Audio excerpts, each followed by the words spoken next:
na kailanman hindi mananaig at hindi magtatagal at hindi magtatagumpay ang kasamaan at yan ay matatalo at luluhod sa kabutihan at paluluhurin ng Panginoon. May kinausap na ako na tao, pag pinatay ako, patayin mo si BBM, si Lisa Araneta, at si Martin Romualdez. May kinausap na ako na tao.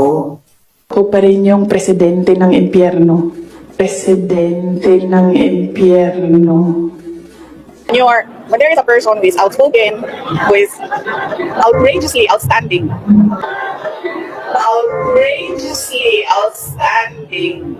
Ito mga pinagsasabi ni VP Sara, talagang napakayabang niya, sobrang yung pagmamataas niya, di ba? Ipinagmamalaki niya that she is outrageously outstanding. At wala siyang pakimi-kimi talaga. Nandun lahat, kaya pala ganyan yung actuation niya. Tandaan po natin na kailanman hindi mananaig at hindi magtatagal at hindi magtatagumpay ang kasamaan at yan ay matatalo at luluhod sa kabutihan at paluluhurin ng Panginoon. Ayon nga po dito sa banal na kasulatan, nasusulat dito sa Kawikaan 16:18, ang sabi dito, di ba, ang kapalaluan ay nauuna bago ang pagkawasak at ang mapagmataas na espiritu bago ang pagbagsak. Di ba? Ang linaw, nakikita nyo, sobrang mapagmataas ang demeanor ni VP Sara. Sobra siyang nagmamalaki, sobra siyang nagmamataas, at wala siyang takot sa Panginoon.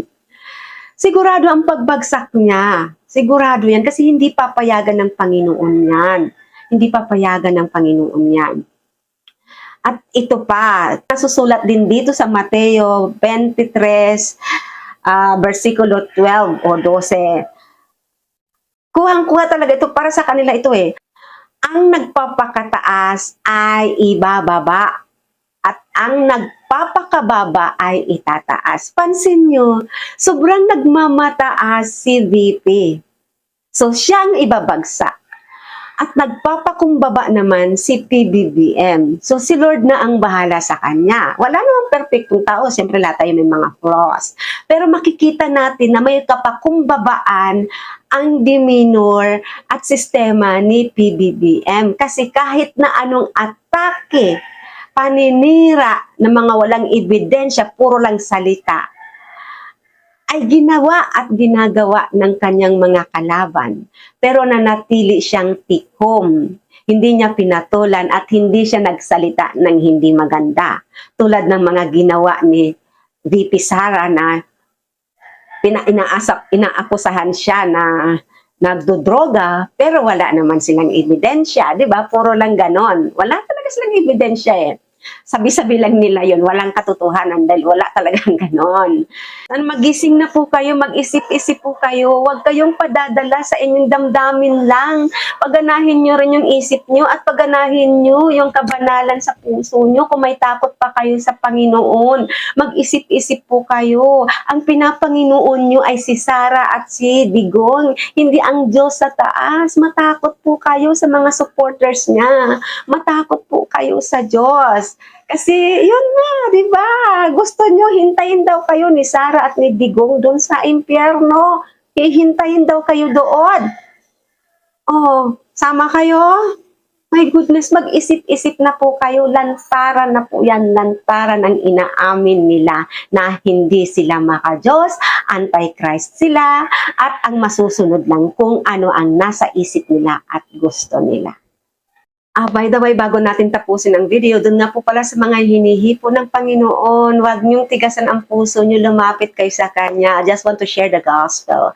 For God so loved the world that He gave His only begotten Son, and whoever believes in Him shall not perish but have eternal life. So lahat po tayo nagkasala, at ang ating mga kasalanan ang naghahadlang sa atin para makapag-communicate at makakonect tayo sa Panginoon. Pero pag tinanggap nyo si Jesus sa buhay nyo, siya ang bahala sa inyo, ang maghuhugas ng inyong mga kasalanan at maggagabay sa inyo para tuluyang mag-grow at magkaroon kayo ng connection sa Panginoon. Pagkat tanging si Jesus lamang po ang daan papunta sa Panginoong Diyos Ama. Maraming salamat po sa panonood, and don't forget to subscribe, like, and share. Thank you so much. God bless you. Believe in yourself, believe in God, and share love. Thank you for watching again. Bye-bye. See you on my next video.